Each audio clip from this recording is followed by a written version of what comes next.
Hi, this is Two on One, the internet's only talk show specifically dealing with theology and pop culture. We totally copyrighted that. No one else can do this. In this instance, of course, it's two disciples theologians talking to a variety of the theologically minded who pick a topic, and then we just dive deep, wide, far, and near into it. I'm your co-host, the Reverend Arthur Stewart. I'm your other co-host, the Reverend Stephanie Kendall. Arthur, it's good to see you. It's good to see you. I'm trying new things ever since we decided to drop It's the Top of the Hour, which I will admit is a little old-timey radio. It's the top of the hour, and here's the news. I like it. I know, but our deuces know it's the top of the hour. Also, our deuces listen to this all at all times of the day. Did you see that we hit 2,000 downloads for last week? No, but that's great. Very excited. Our deuces are pulling through. Grateful for all of you that continue to like and subscribe to all that we are doing here, and continue to share and listen. That 2,000 of you every week are listening to us is a cool deal. And also, it's a good plug right now at the top of the show. We do it at the end, but I want to make sure we do it at the top too. If you're of the theologically pop cultural variety, and you'd like to be a guest on Two on One, drop us a line at twoononeproject@gmail.com or talk to us at twoononeproject on Twitter. Those are probably the two best avenues to find us, but we'd love to engage with you and see what you want to talk about. I do. Oh, I know what I was going to tell you. So I went and saw Chelsea Handler last night, which was very fun. Big Chelsea fan. And so, what I wore was, I'd gone, I'd done a thrift store online, as I want to do, because I love me some luxury products, as most people know, an Enneagram 3. But I will never pay full price, and I'm anti-capitalist. So I was like, I like the idea of like reused luxury items. So I was wearing some luxury sneakers that I'd gotten secondhand, and then my Planned Parenthood t-shirt. And someone just looked at me, and the shoes were just plain black. I was just kind of stylish but pretty casual, and they were like, this look is working, like it's great. And I was like, thank you. I was like, I guess like secondhand luxury shoes and a Planned Parenthood t-shirt is my like look. And I was wondering if you had if you were to describe yourself in a couple of looks, or like in a couple of things, what is your look? I really haven't had a look since I was like a junior in high school, when I used to wear a long sleeve debate t-shirt, but over it I would wear a Book Fair 1994 t-shirt I stole from my dad, and very wide-legged jeans. That was kind of like my shtick. Okay, yeah. Nowadays, I realize almost every shirt I wear is plaid or loudly patterned. There's I don't have striped shirts. I think we could go back through the last year, and I think I've always worn a plaid shirt or a loud pattern. Some do, so will tell us, we'll do a critique on what we wear. I would agree with that. I would also add that I generally have some big earrings. I'm love some secondhand luxury shoes, a Planned Parenthood or some sort of Justice t-shirt, and some big earrings. Secondhand luxury shoes is like an autobiography title waiting to happen. It's such a weird thing for those of us that do justice work, but also I'm like, but I like these shoes. A friend of mine said she always goes thrifting in resort towns. Oh, that's interesting. She drives to Aspen, and she goes into the Goodwill there because people will clean out their closets after a few seasons having worn stuff like twice. And it's still beautiful. It's just not chic. Yeah, and my shoes had been worn twice, and I was like, I don't feel weird about putting those things on. But I also have another thing that specific conversation made me think though about my look as a pastor, because people have I've shown up to spaces and people generally comment on my looks, right? General Assembly. You are a woman in ministry, and therefore I'm a woman in ministry, and that's a whole exactly. But also you rocked a cape at General Assembly, and you don't do a cape without expecting people to be like, work it. I only wore capes to preach for 3 years.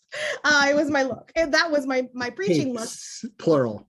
Oh, I have multiple, but at what I'm looking at right now are my Jeff Wenroe stalls. No.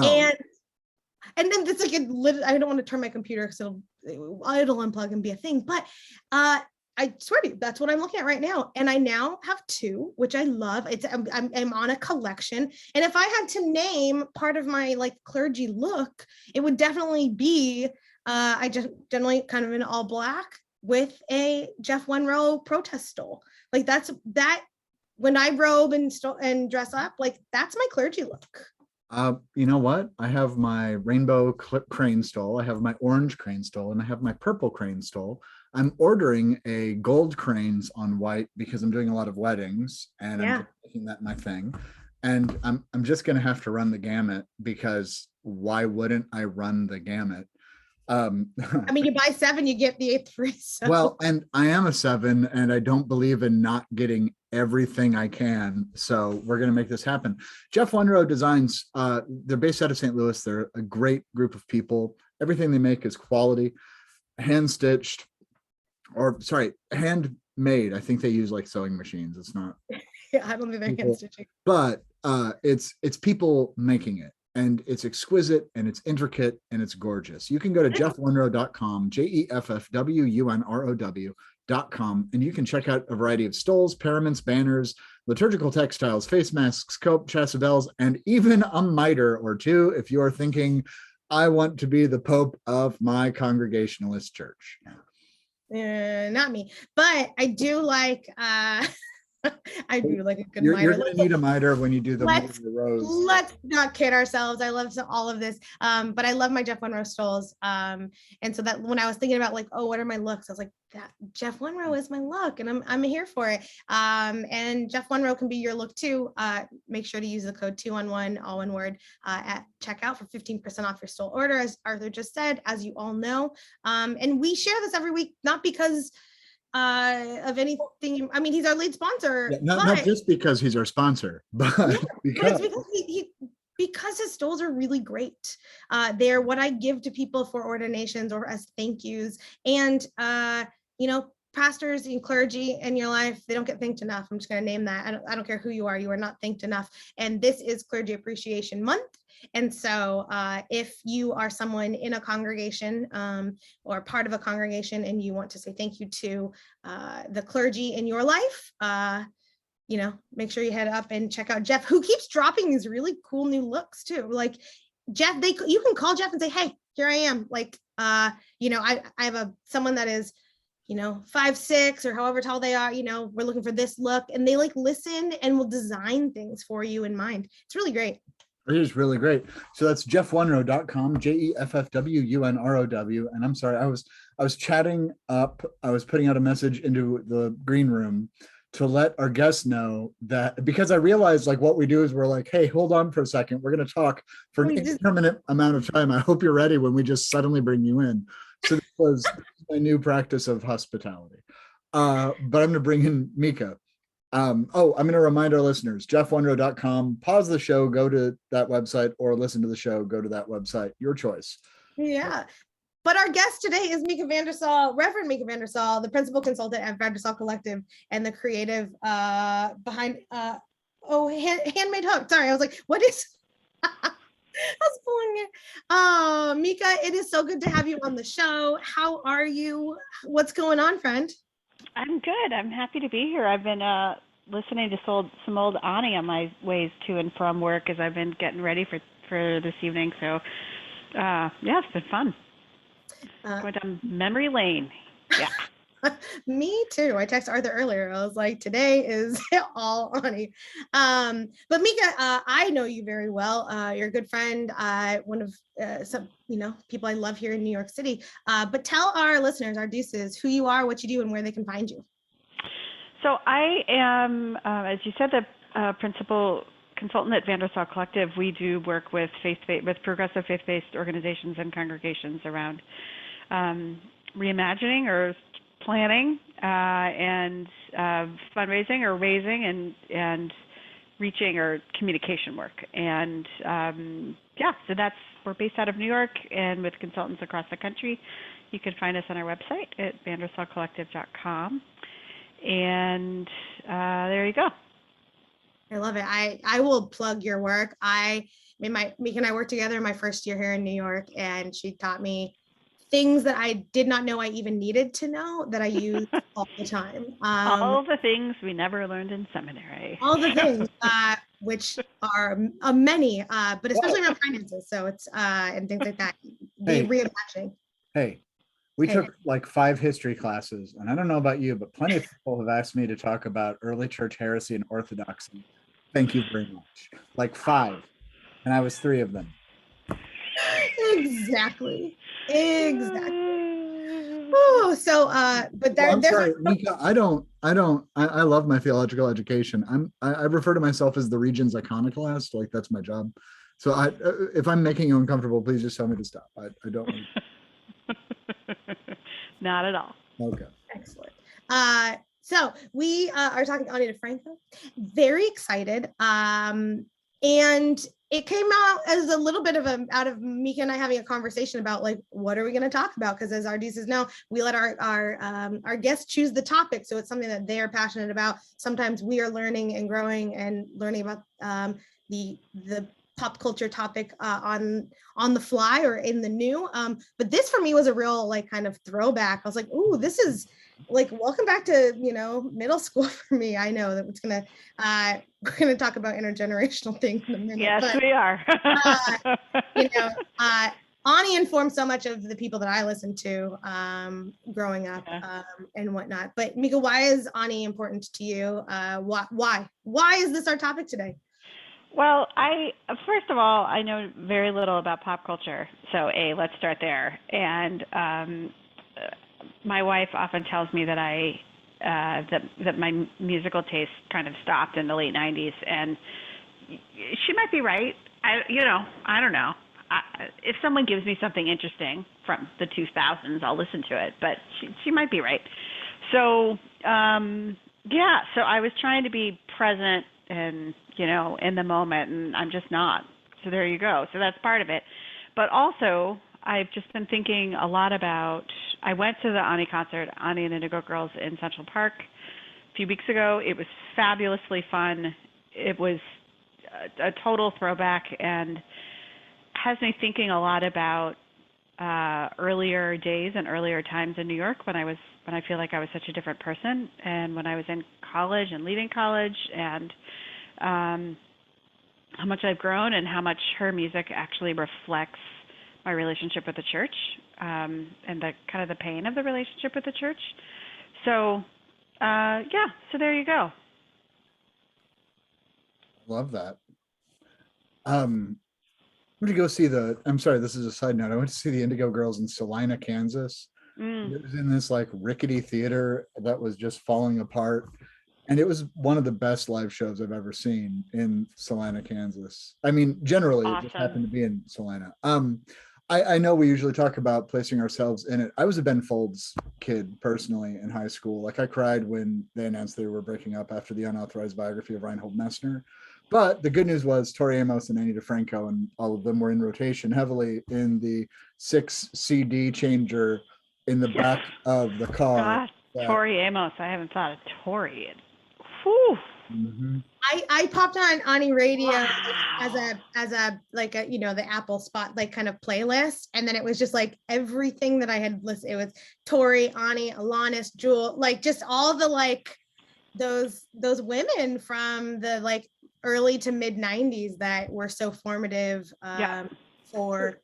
They're almost their own wave of feminism. Like, I mean, they're not, but like there's this. Actually, may I ask, Mieke? I'm sorry, that sounds really dumb. I say stupid things and then make it better, I hope.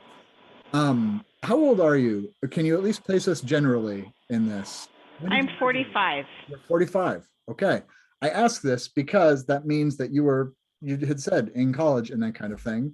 And Spiff and I are a little bit younger and would have done more of the high school thing. So I want to ask about this because do you think Ani DiFranco was like the most formative in the beginnings of your adulthood? Do you think that she has informed the way you engaged theology and a theological education?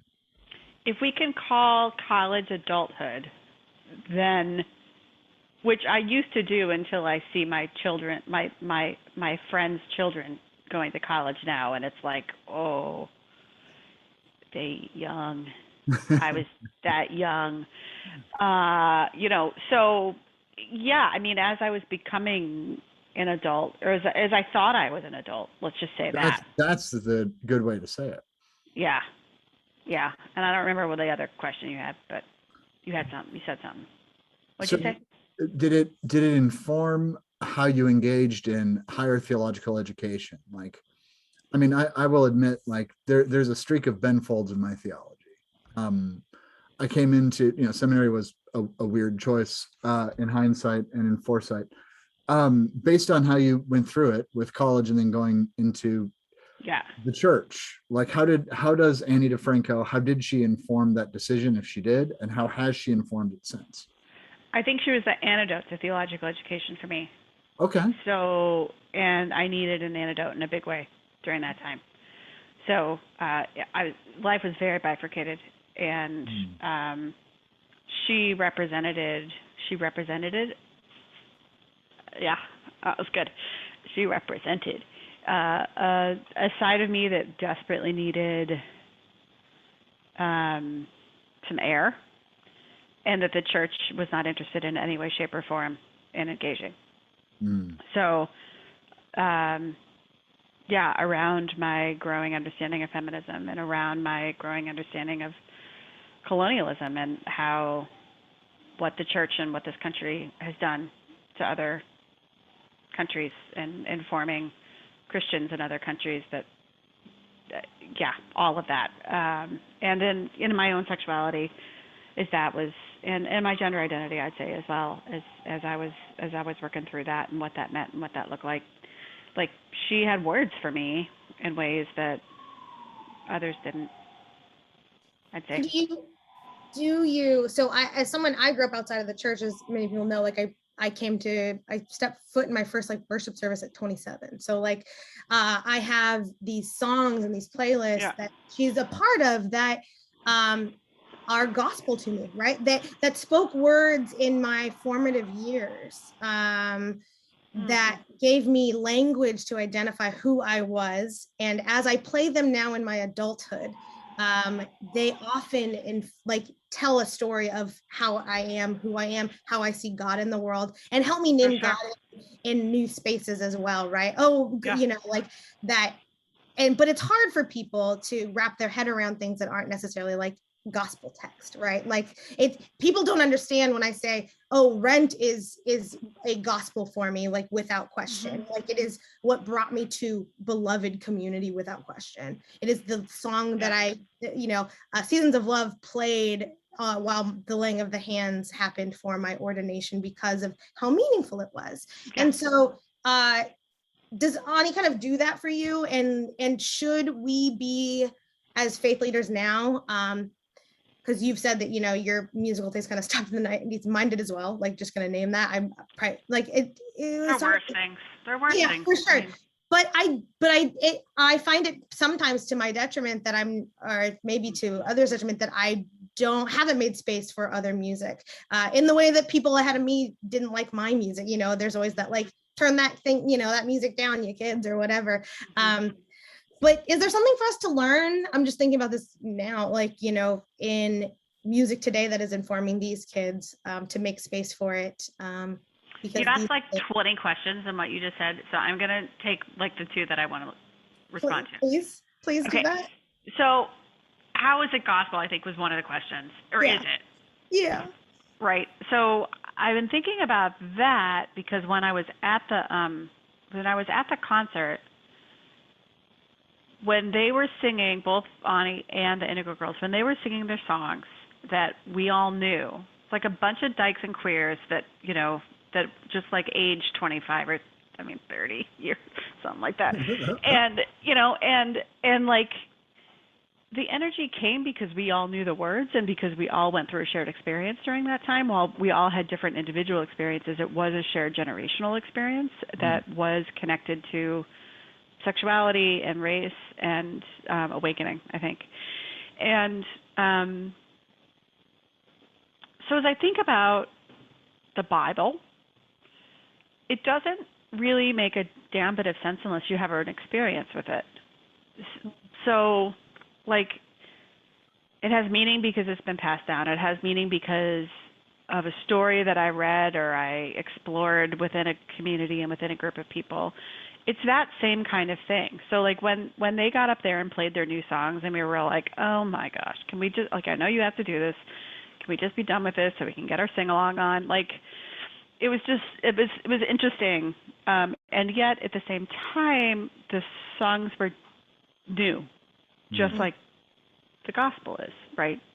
Like, when you hear them, there's always something new to understand about them. So in this particular concert, we're sitting there in Central Park and the rain's coming down, and she's singing that, or she's doing the slamming that poet, whatever it is, around from this is from way early on, from the early 90s, around the going up to get the change in the pockets, to get the change that the businessmen won't give us, critiquing capitalism and so on and so forth, and with the skyscrapers in the background as we're all having this experience all together as she's speaking about. So that's a different kind of experience because I'm having a different kind of experience. I'm hearing it again in a very different generation than I was when I began to fall in love with her stuff, and had experiences around those things. So you said something that was marvelous, and I'd like to unpack it a little bit, if that's all right. It was we all experienced this individually, but we did so as a community. And I love that because it's. I struggle in the greater church, not simply the congregational church. We've individualized and individualized the whatever salvation might be. And salvation is no longer communal. Salvation is very much a bunch of individuals getting together and comparing notes sometimes. What does it mean to see a gathering as this is our new experience, and we hear the same stories, but we hear the new stuff as well? How might we, not encourage is the right word, how might we grow that in an incredibly individualized and individualistic culture?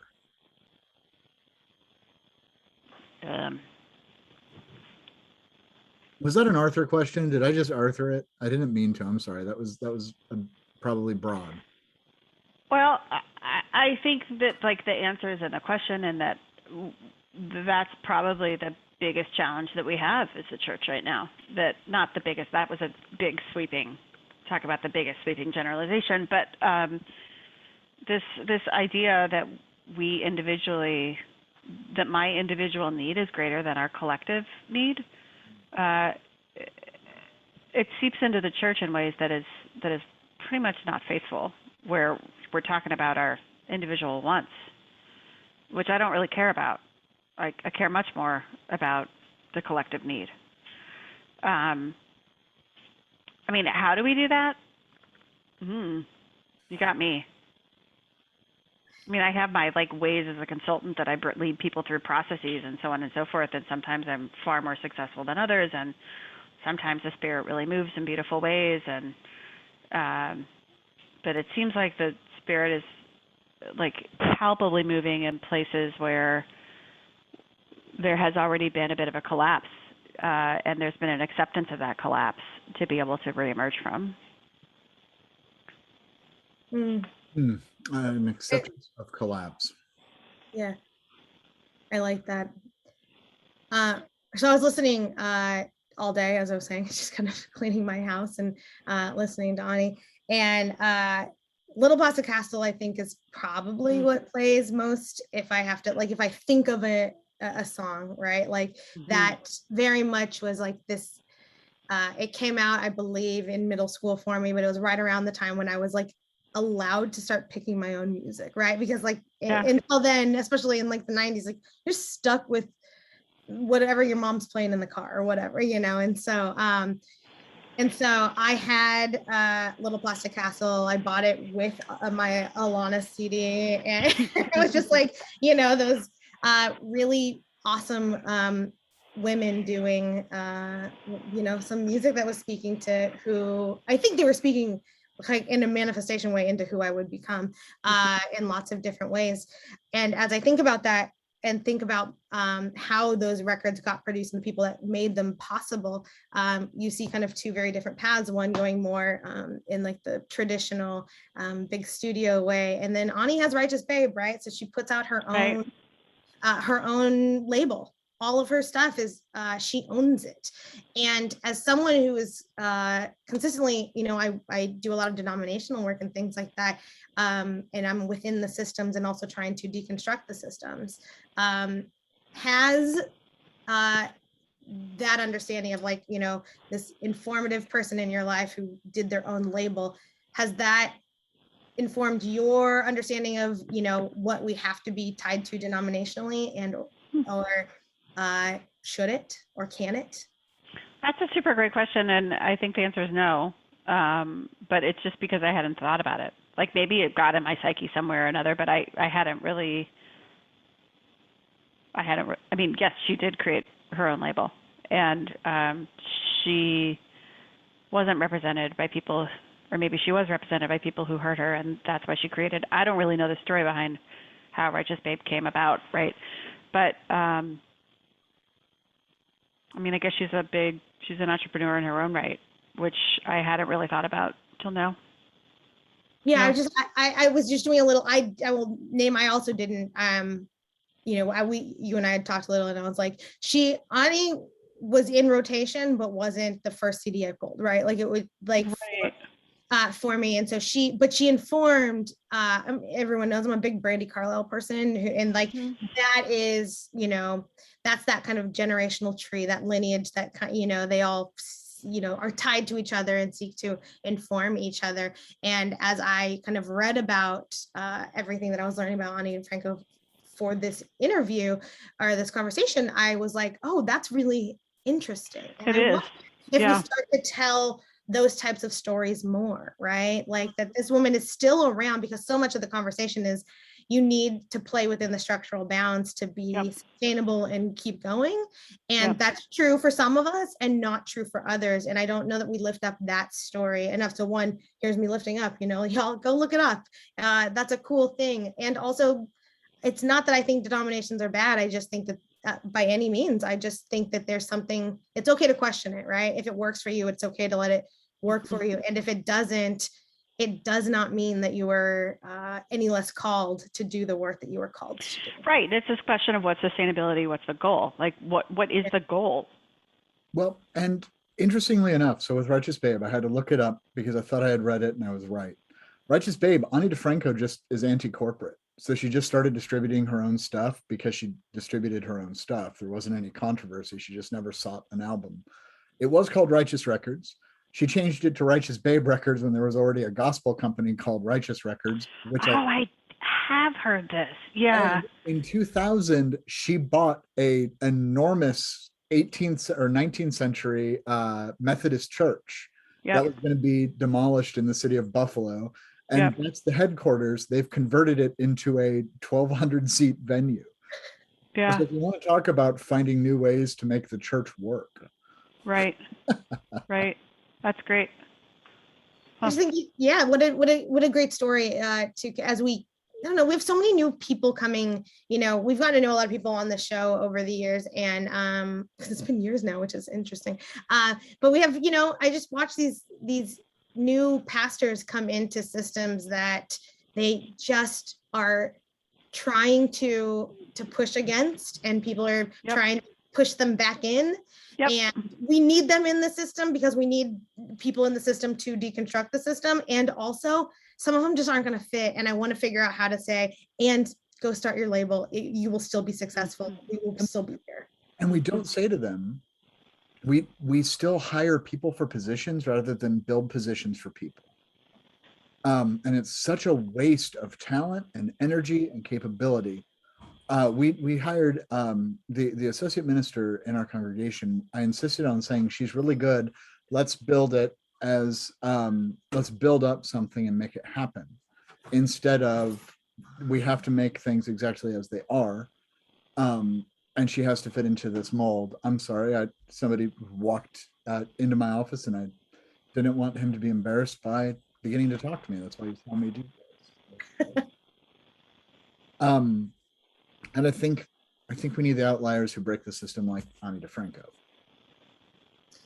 But do we talk about them enough? So in that space, I in my experience, we talk about like the really, you know, the pillars of the church that were around 100 years ago, but we're not necessarily talking about those that have helped shape, you know, in the last 30 years, let's say.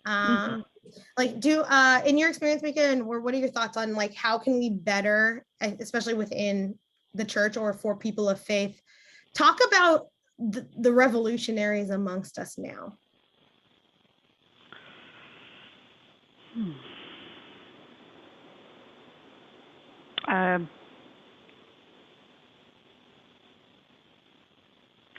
Yeah, I mean, we're in a seismic change, which everybody's been saying that we've been in, but we're still in it, I guess.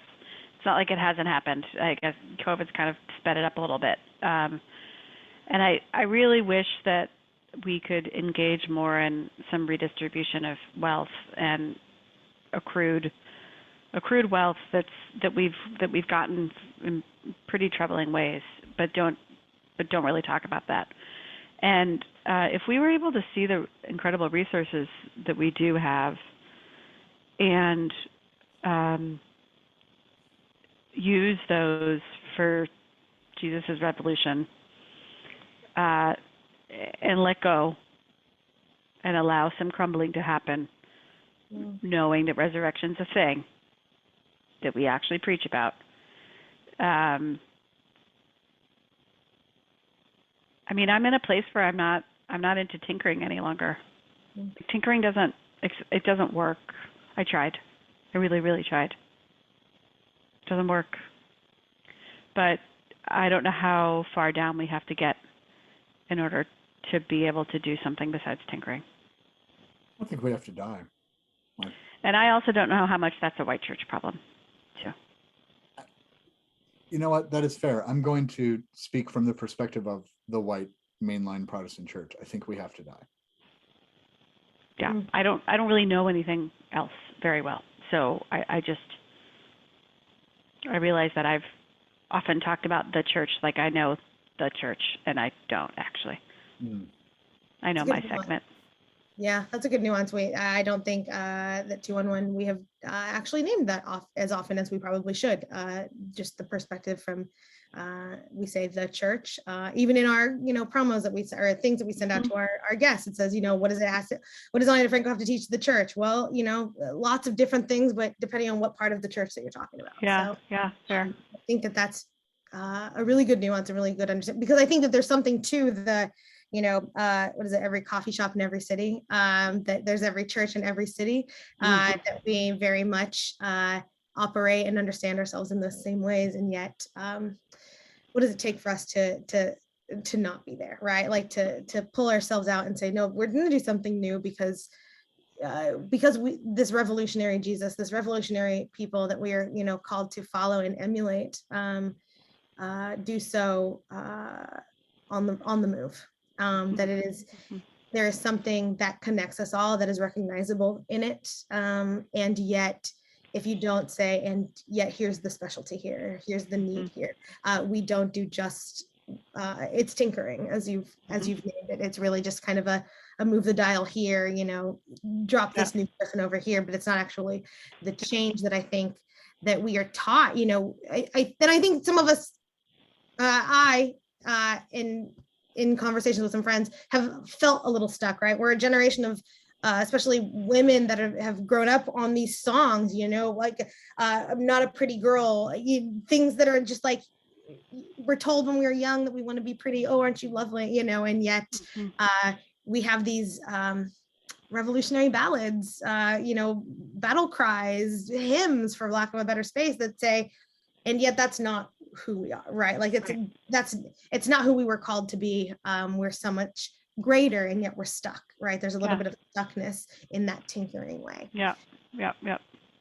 And I mean, and these songs probably represent the tinkering part of my life, the time when I was trying to just get in, when I thought somehow or another getting in the system was enough, and the goal was getting in the system for me, right? And that goal was excruciating to achieve, and I did. And then it's like, oh well, what? Okay, now what's next? Yeah, but even as you named earlier how old you were, so you're 5 years older than I am, so it's not, like there's not, or you're 6 years older than I am.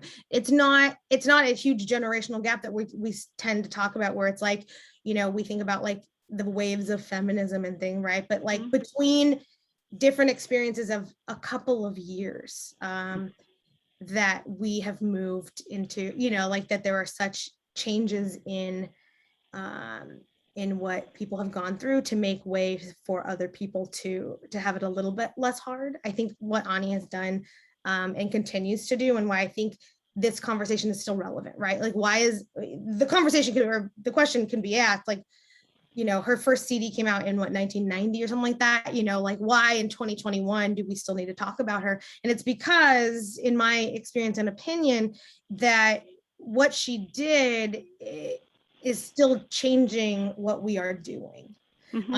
Because it made the road, you know, you pushed through and broke, you know, that stained glass ceiling for lots of people that would follow you, including, you know, myself in spaces, even though I came to it 20 years later, right? Like, because I came to ministry and all of this a whole lot later. And so when I'm talking about, like, you know, how do we name what to lift up our stories? I think what you've named is that we do it, right? You tell your story, because I think that's part of the remembering and the reimagining, as you've named earlier, like who we are called to be. And it'll help inspire, I don't know who needs to hear it. It's going to land on the ears that need to hear it, I suppose. And so, you know, we have a lot of seminarians that listen to the show. And so I hope that they hear, you know, there is still struggle, obviously, but like, I hope that they don't recognize our struggles in the same way.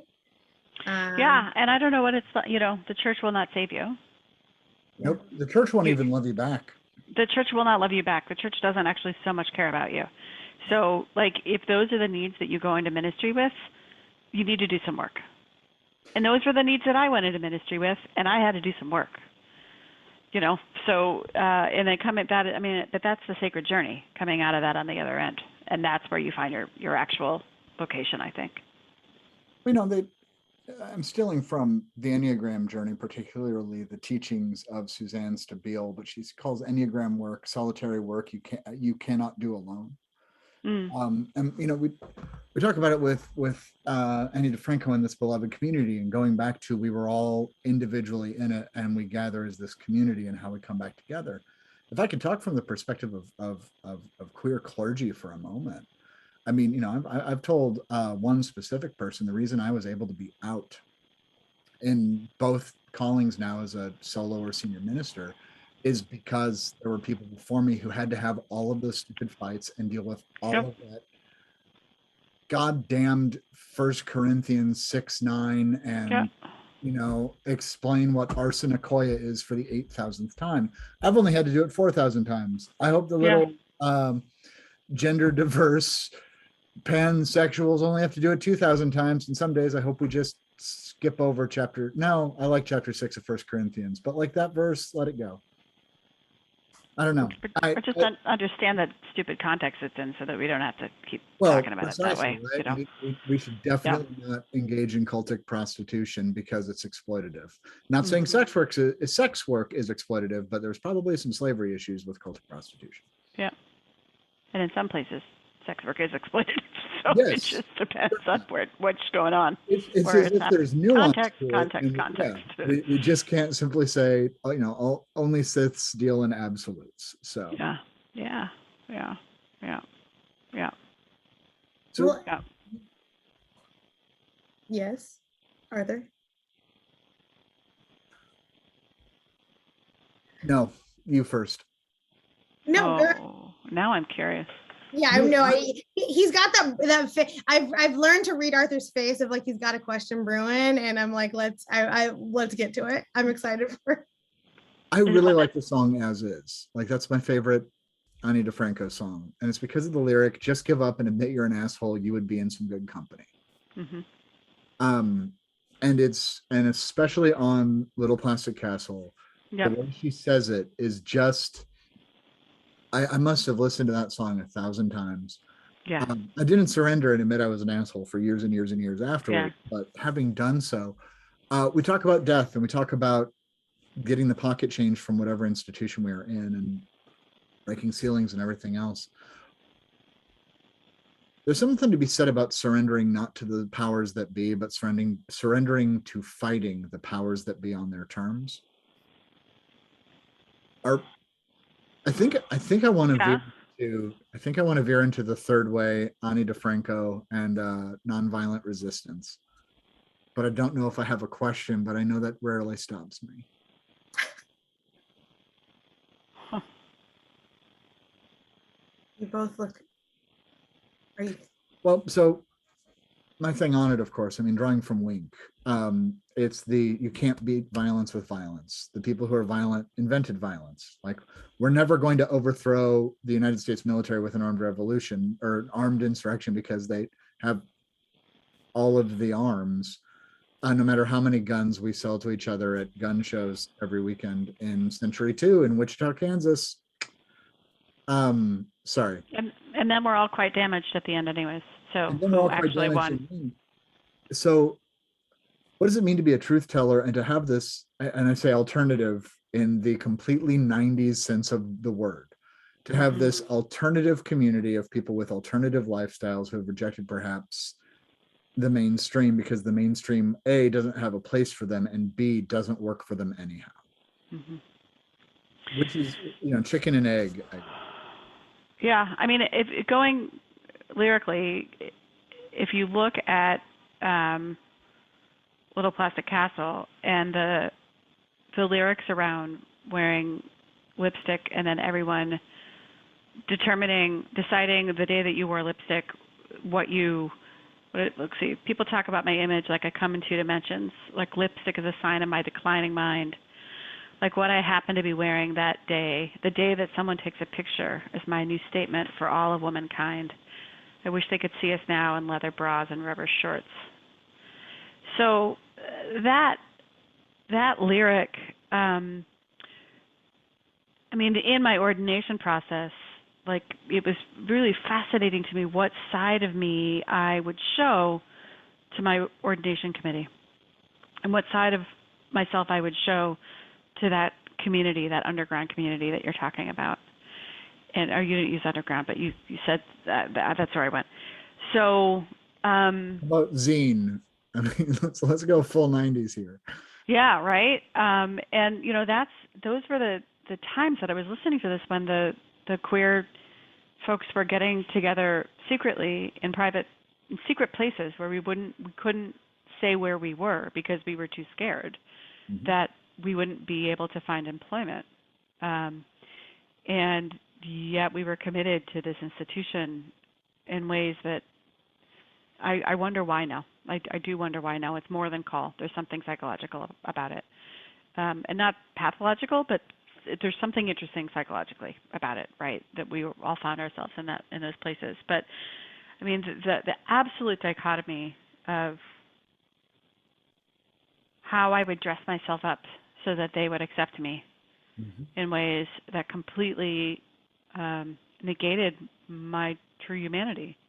And yet I was raised in a church that told me that my humanity was important and that baptized me and made vows to me during that time.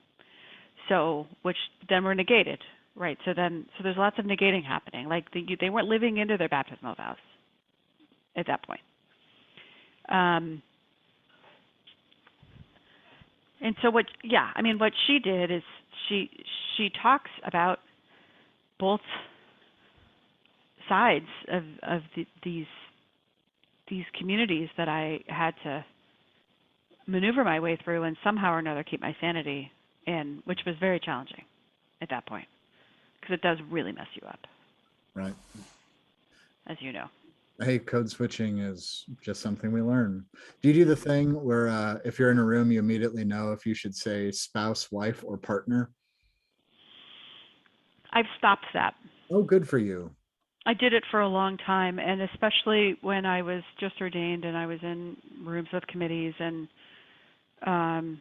it was interesting as people went around and did introductions because I knew who the queer people were because they were the ones that weren't speaking about their spouses.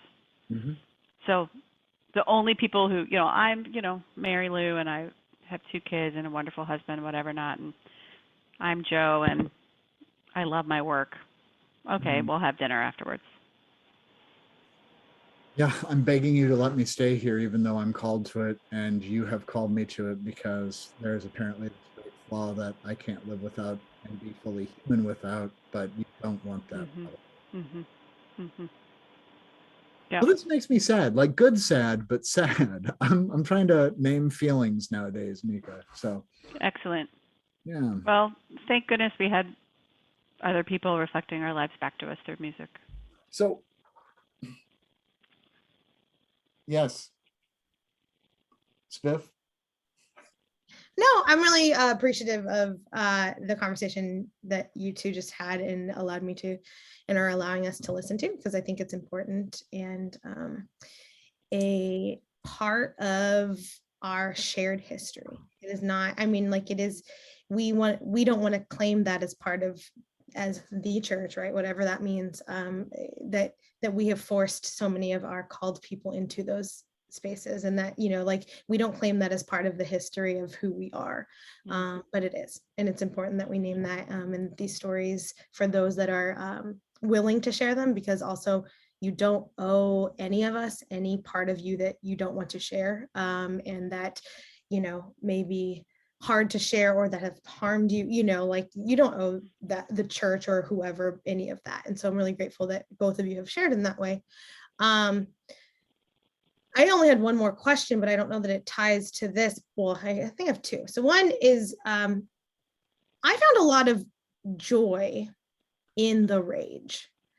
And I wonder if either of you felt, and I don't know that you would even call it rage, but I kind of felt it in my, you know, hormonal pubescent bodies, like, you know, and I think it's why I turned to, you know, that kind of alt punk 90s music that I listened to in the 90s, because it gave me language for my rage. It validated who I was. And in the times where I still feel unvalidated or invalidated to the work that I am doing, that's what I put on, because it's like, it's what I need. And it brings me back to like, you can do this. And so I'm wondering if you also find or have found helpful, the rage helpful? Is it joyous? Does it help bring about something new in this time in your ministry?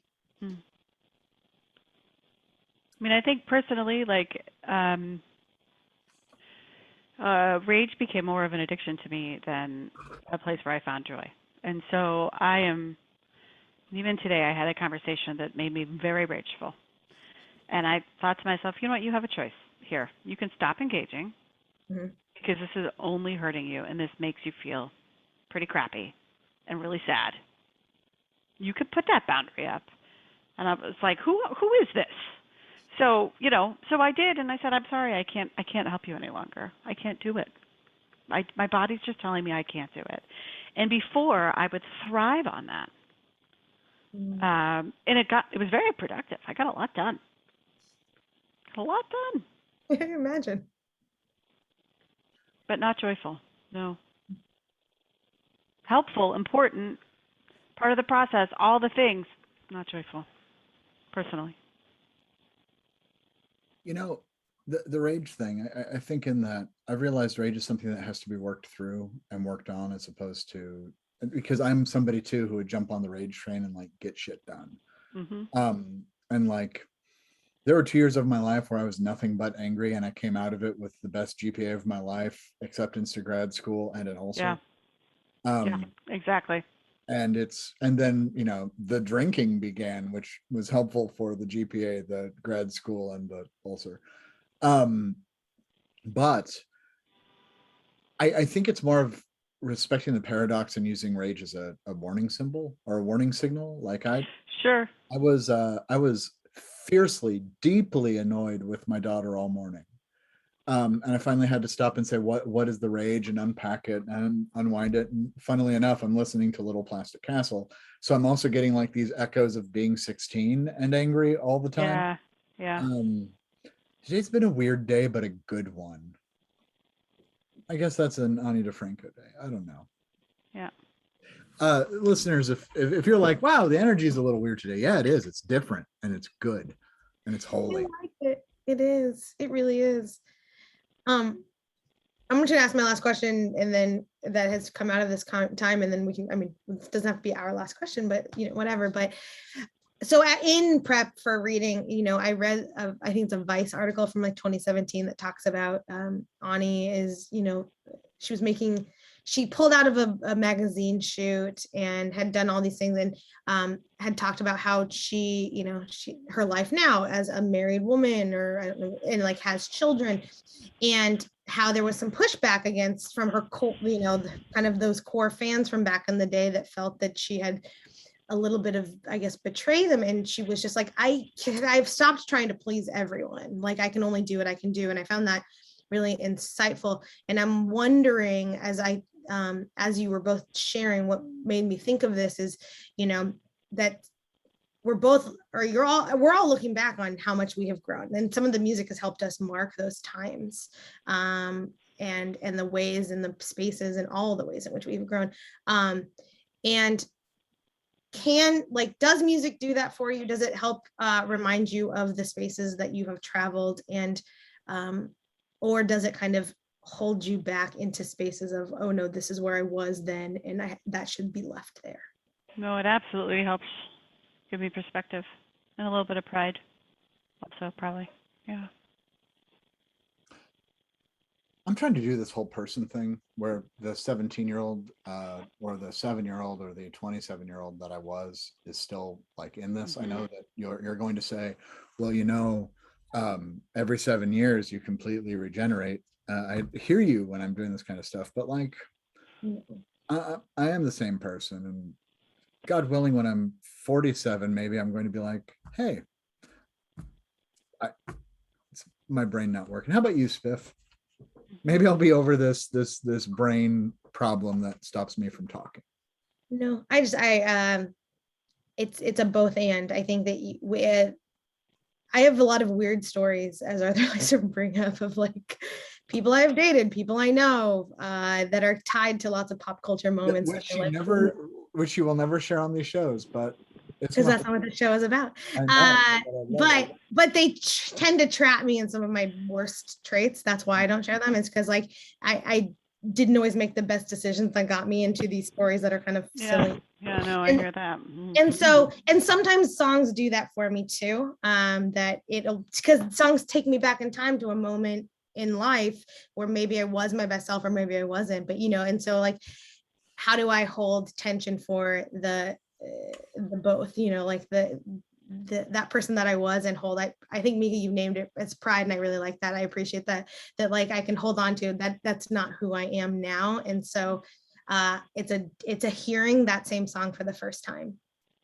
It's going back to you listening to the Indigo Girls and Ani in Central Park this year, 30 years after it, you had been informed the first time, I suppose. And so, and rehearing these stories in this new way.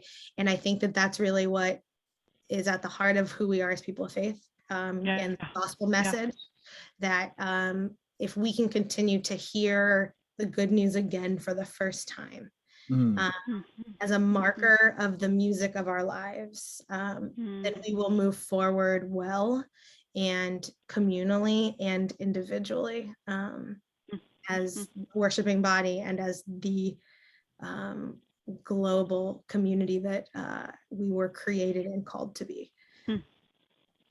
Okay, that's beautiful. I'm going to ask the last question because that was a good. Yeah, I feel like in the end. Yep, that's a teaser, but we do have to do our final question, which is traditional. Oh, right. That's okay, Spiff.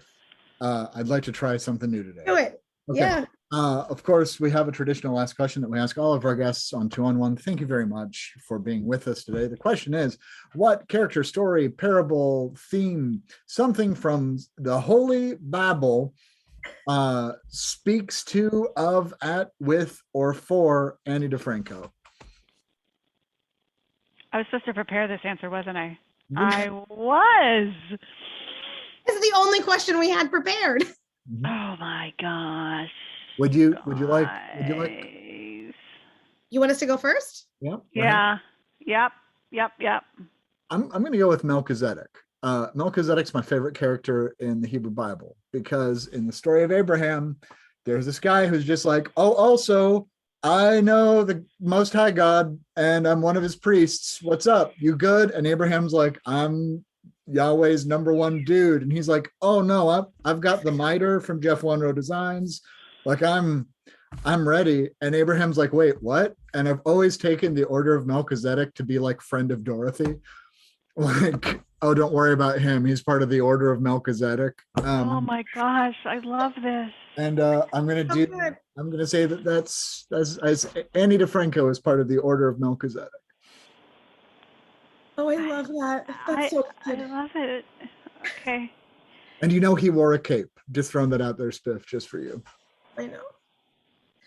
I went with Ani DiFranco as the author of Song of Songs. Oh. Because I think that there is something to the way that is meant to be both poetry and song that informs kind of like how she is as a performer, but also the ways in which she, in a space, a very heteronormative space, used the different pronouns. And so I saw her as both authors, right? Not just the authors writing in he and she, but offering Song of Songs, often is that space of sensual pleasure that names the unnameable in our scriptures in ways that are tender and brave and beautiful about our relationships to each other and the beloved. And I think that Ani, in who she was at the beginning and who she continues to be today as an inspiring performer, I see her in the authors of Song of Songs and how that came to be part of the canon. All right, so I'm going to go with the author of John. I love the book of John. It's problematic as much as it has its problems and how it has been used. Yeah. And he's a poet. And she's a poet. And he takes,